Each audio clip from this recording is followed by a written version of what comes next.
He was born into a world that seemed to want to forget him. Not a name etched into monuments, not a story whispered in school books, just a presence, vast, unstoppable, and tragic. Imagine a life where your own body becomes a cage, each pound a chain, each breath a labor. This is the story of the man who would grow to be known as the heaviest human ever recorded. A man whose existence challenges everything we think we understand about the fragility and darkness of human life. From the very first moments, his life was marked by extremes. His body, a silent conspirator, betrayed him, growing faster than doctors could predict, faster than anyone could contain. In his earliest years, his weight was not just a number, it was a warning. Teachers whispered in corners, neighbors turned eyes away, and family photographs seemed to swallow him whole, his frame already a looming presence in tiny rooms. But this wasn't merely a tale of excess or indulgence. It was a story of isolation, of the quiet terror of a body that refuses to obey. For those around him, watching him grow was like watching a storm gather on the horizon, slow, inevitable, devastating. He was human, undeniably, but the scale of his humanity was terrifying.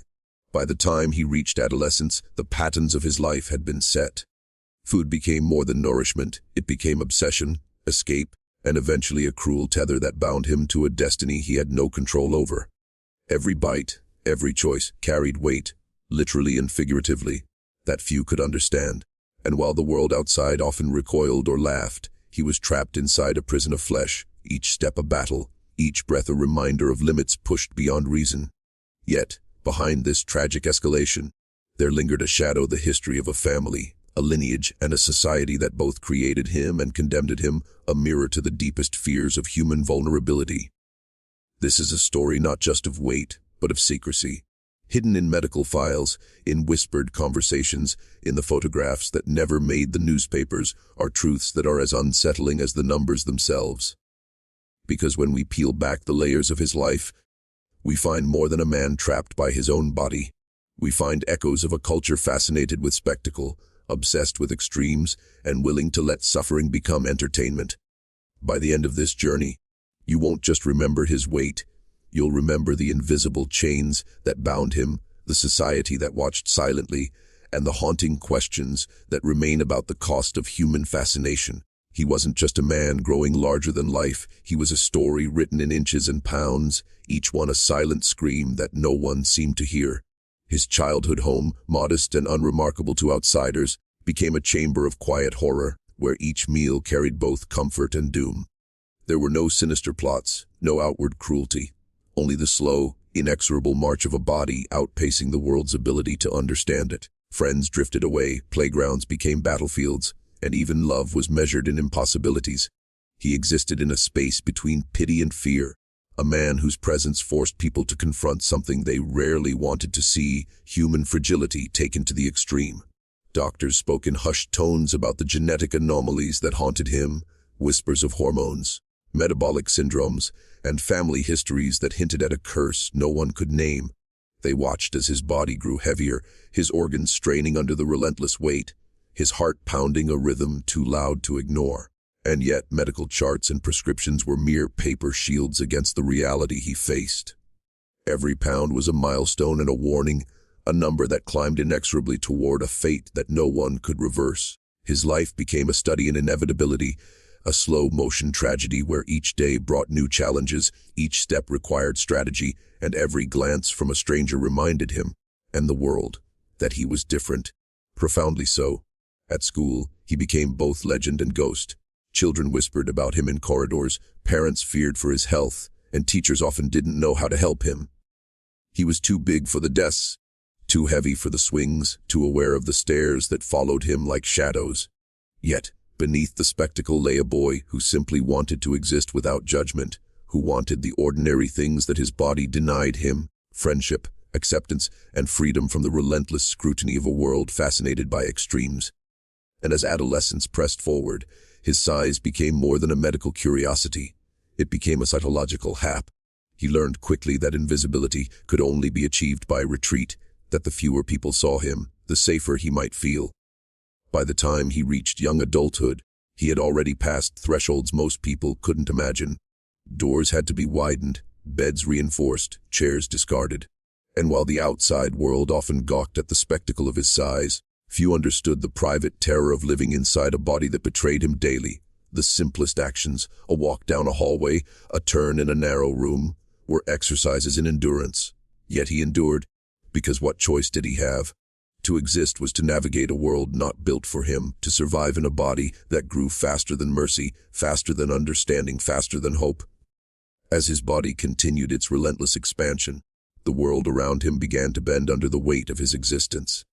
Friends disappeared, neighbors whispered, and the media began to take notice, drawn to the spectacle of extremes, the allure of a man who defied every expectation. Headlines were quick to quantify him the heaviest, the largest, the man who could not be contained.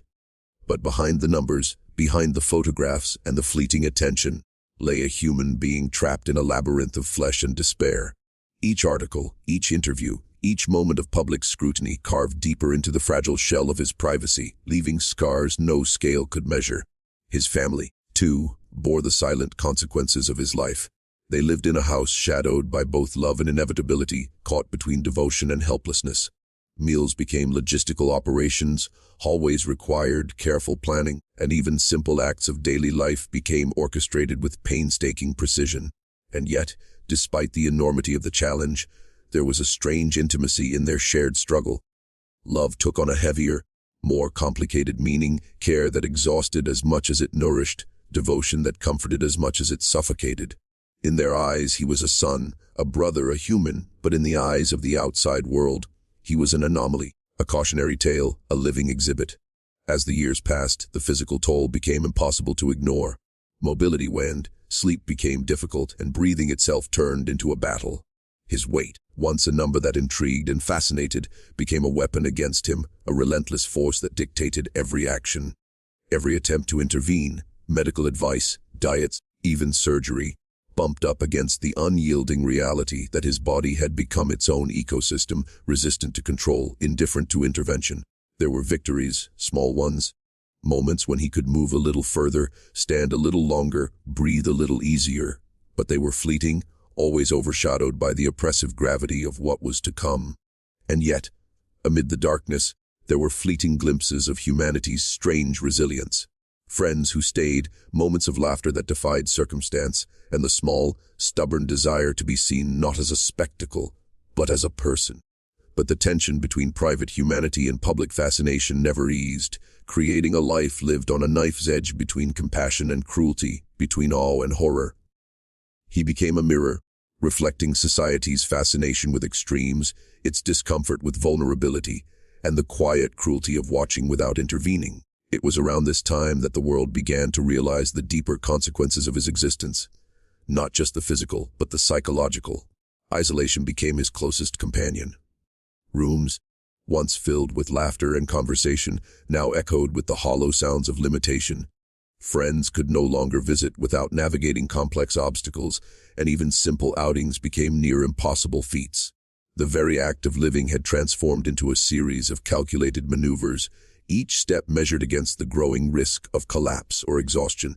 The house itself seemed to shrink around him, walls closing in, ceilings too low, doorways too narrow. The environment that should have been sanctuary had turned into another kind of trap, a prison built from the very fabric of everyday life.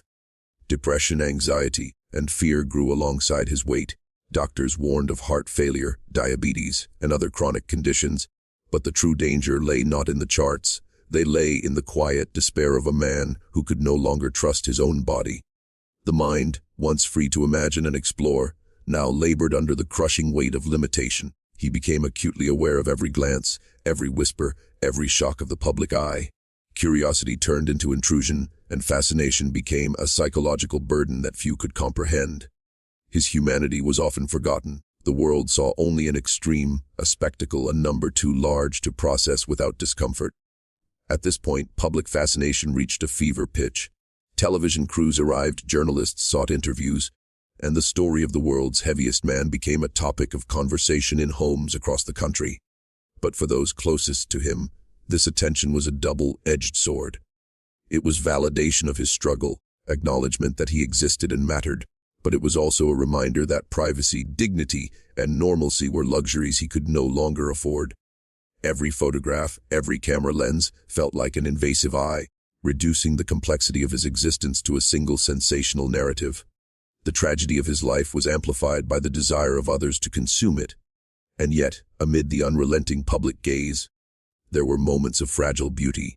A quiet smile at a remembered joke, a rare conversation that felt normal, fleeting moments where he could forget the enormity of his body and just be a man. But such moments were brief, fleeting shadows against the persistent gravity of his condition. Each victory of the human spirit was fragile, always threatened by the inexorable reality of his physical existence. It became clear that his life was no longer his own, shaped instead by forces outside himself. Public curiosity, medical limitations, and the relentless march of weight that knew no mercy. And then came the moments that nobody could ignore, the stark, undeniable truths of a body pushed past natural limits. The sheer scale of his weight began to define every interaction, every room, every breath. Chairs cracked, floors groaned, and medical equipment struggled to keep up. Even the simplest gestures, a trip to the bathroom, a shower, turning in bed, became monumental undertakings, exercises in patience and endurance that most could not even imagine. He was living in a body that had become its own universe, ruled by physics, gravity, and biology, indifferent to human will. Friends and family became reluctant collaborators in his survival, adjusting their lives to accommodate a presence that could no longer be ignored. It was during these years that the full horror of social isolation set in. Invitations stopped, phone calls dwindled, and the outside world grew more alien with each passing day. The man who had once been a boy with dreams, desires, and curiosity was now largely confined to a single space, where walls, furniture, and caregivers formed the boundaries of his existence. The psychological toll was immense. Loneliness became constant, anxiety unrelenting, and the knowledge that every step, every meal, every breath was a battle against gravity weighed heavily on him. Yet, beneath the despair, there was a strange resilience, an unwillingness to vanish quietly into obscurity, a stubborn assertion of life in the face of overwhelming physical adversity. Doctors warned repeatedly of the consequences of inaction. Heart failure, kidney failure, diabetes, and immobility were not abstract possibilities. They were imminent threats, ticking silently with every heartbeat. The challenge was not just medical but existential. How do you treat a body that resists limitation? How do you provide care when every intervention risks catastrophe? And more chillingly, how do you care for a person when the world refuses to see them as anything other than a spectacle? He existed in a space between medical fascination and human empathy, trapped in the spotlight of curiosity while yearning for the shadows of anonymity. And yet, despite the relentless pressure of his condition, there remained glimpses of ordinary life. He laughed at jokes, remembered stories from childhood, and occasionally reached for moments of joy that defied his size. But these were always fleeting, fragile bursts of light in a world increasingly dominated by darkness. His body, once a vessel of possibility, had become a cage, and yet, within that cage, the human spirit persisted. Even in extremity, even in isolation, he reminded those who cared to look that life is not merely about survival. It is about the quiet defiance of continuing, the stubborn insistence on being seen as human, not just as a number. By now, the story had taken on a public dimension that few could escape. Newspapers ran sensational headlines, television segments showcased him as a human marvel, and online forums debated his every move. Yet, behind the flashbulbs and microphones, there existed a life of profound suffering, a reality that no audience could fully comprehend. Each smile for the camera, each stage photograph, was an act of survival, a thin veneer over the exhaustion, the isolation, and the fear that had become constant companions. To the world, he was extraordinary. To himself, he was trapped, navigating a body that felt increasingly alien, a life that felt increasingly impossible. Even everyday activities became labyrinthine challenges. A trip outside required meticulous planning, reinforced transport, careful timing, and the presence of multiple caregivers. Rooms had to be measured, beds modified, chairs discarded.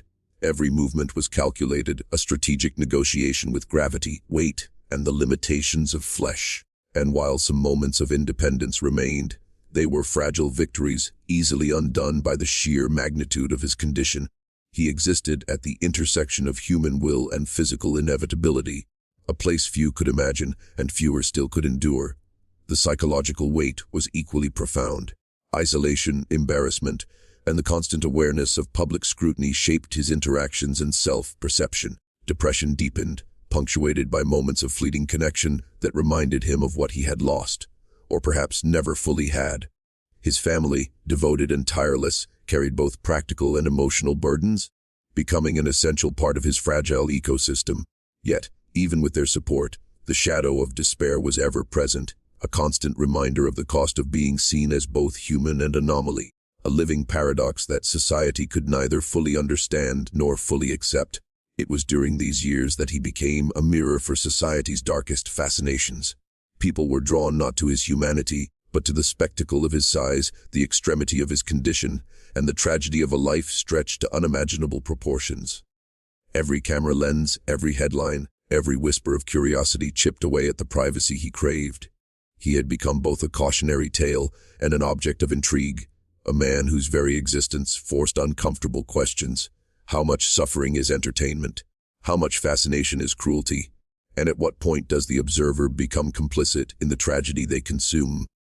It was around this time that the medical reality became unavoidable, a shadow that could no longer be ignored or managed through care alone. His body, pushed beyond the natural limits of human endurance, began to betray him in ways that were terrifyingly visible. Breathing became labored, circulation faltered, and his organs strained under the relentless pressure of mass. Each day carried a precarious tension, a delicate balance between life and catastrophe. Caregivers worked tirelessly, yet even their devotion could not erase the inevitability written into his physiology. The house, once a sanctuary, had become a medical theater, every room a stage for the performance of survival. Doctors became both allies and bearers of grim news, chronicling each decline with clinical detachment.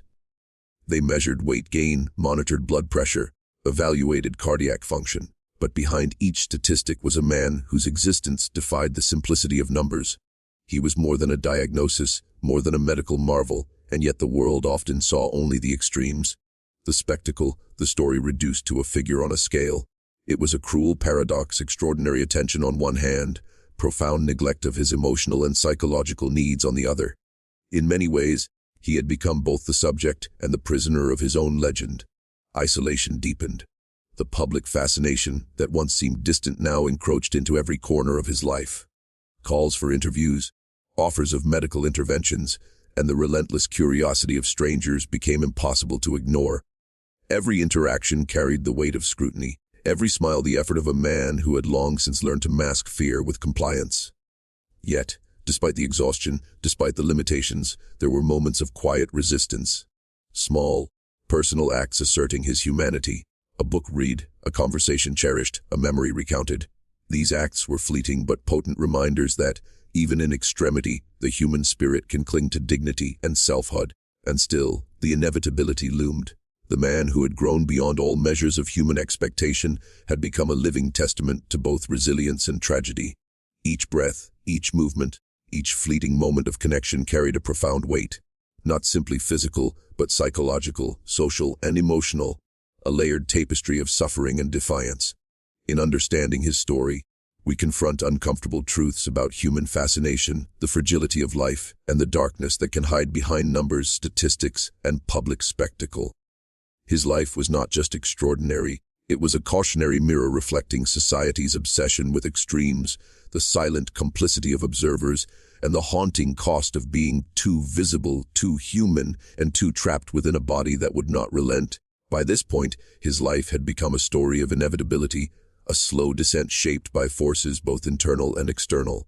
His body, once a vessel of possibility, had become a landscape of limitation, each pound a marker of time lost, each inch a reminder of mortality encroaching.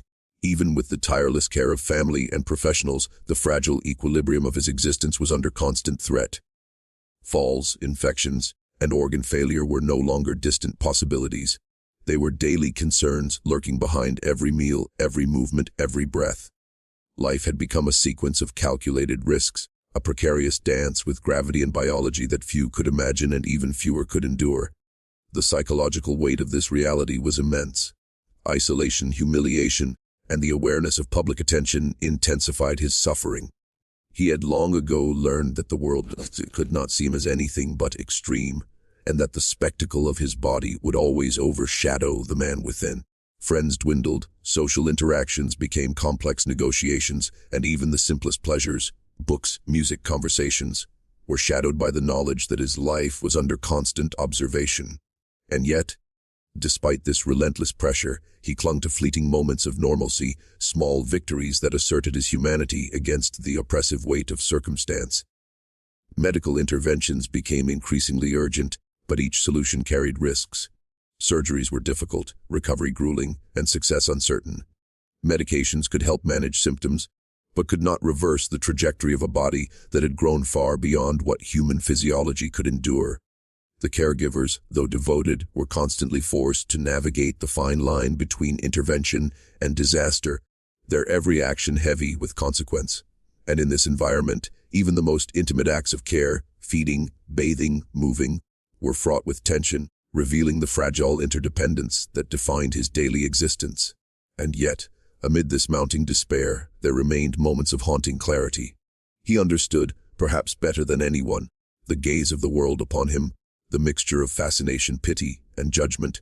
He knew that his life was a cautionary spectacle, a mirror reflecting both human resilience and human cruelty. And in that awareness, there was a strange, tragic dignity, a recognition that to exist in extremity is to live under a unique kind of scrutiny, one that exposes both body and soul, and forces observers to confront their own discomfort with mortality, limitation, and human vulnerability. It was during these final years that the fragility of his existence became painfully undeniable. Every breath carried the weight of inevitability, each movement a reminder that his body could no longer sustain itself without extraordinary effort. Caregivers and family moved like shadows around him, performing tasks that would have been mundane for others, but were monumental here, repositioning, feeding, monitoring vital signs. Each day was a tightrope walk, a delicate negotiation with gravity, biology, and time itself. He was no longer merely living, he was surviving against relentless odds, a man imprisoned by his own flesh. The public's fascination persisted, sometimes even intensifying. Articles, documentaries, and online discussions turned his existence into a spectacle, a story stripped of nuance and reduced to numbers. And yet, in the quiet spaces of his home, away from lenses and headlines, there existed a far different reality, one of isolation, fear, and longing for human connection that could not be measured in pounds or inches. In these moments, the enormity of his struggle became almost unbearable, not just physically, but emotionally. He faced a paradox few could understand, being endlessly observed and yet profoundly unseen, his humanity overshadowed by the extremity of his condition. Doctors warned relentlessly of impending crisis, while family and caregivers labored under the weight of responsibility and love. Every decision carried the potential for disaster, each misstep a risk of life-threatening consequences. It was an existence governed not by freedom or choice, but by calculation, precaution, and the cruel mathematics of survival. And in this environment, the psychological toll was as heavy as the physical. Depression, anxiety, and despair became constant companions, creeping silently alongside the relentless expansion of his body. Yet, even amid the darkness, there were moments that pierced the gloom, a memory shared, a laugh coaxed from deep within, a fleeting sense of peace or pride. These moments, though rare, were profound reminders that human spirit can persist in extremity, that dignity can survive even when the body is overwhelmed, and that even the most isolated and burdened among us can find small ways to assert their existence. His life, in its tragic extremity, became both a cautionary tale and a testament to fragility, resilience, and the haunting complexity of being human in a world that rarely accommodates difference. By the time the final chapters of his life approached, the scale of his existence had become almost unimaginable. He was no longer just a man weighed down by flesh, he was a symbol of human fragility, a living monument to the extremes of the body and the mind. Each day was a confrontation with mortality, each movement a negotiation with inevitability. Caregivers moved cautiously around him, each action measured, rehearsed, precise, as if performing a ritual of survival. Even sleep was a battle. His body demanded attention, adjustment, and constant monitoring, leaving little room for rest or peace. The public continued to observe, but increasingly from a distance, fascinated yet uneasy, unable to fully reconcile the spectacle with the reality of human suffering. News articles and television programs chronicled his weight, his limitations, and his rare moments of triumph. Yet few paused to consider the psychological labyrinth in which he lived. He had become both extreme and invisible, hyper-visible in numbers and media attention, yet profoundly unseen in his humanity. He carried the weight not only of his body but of the world's gaze, a burden no scale could measure.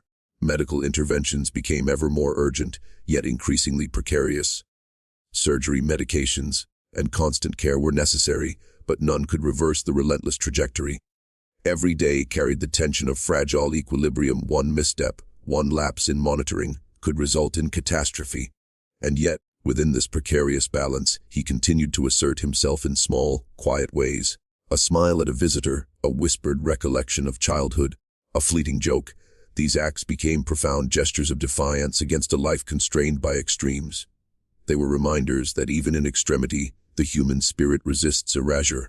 And in the shadows of these final years, his story offers a dark reflection on society's fascination with extremes. People are drawn to spectacle, to numbers, to what they cannot understand, often overlooking the humanity beneath. His life became a mirror, forcing observers to confront their own discomfort with vulnerability, mortality, and the limits of human endurance. Ultimately, the story of the world's heaviest man is more than a story of weight. It is a story of survival, suffering, isolation, resilience, and the haunting truths that lie beneath the surface of extreme human experience.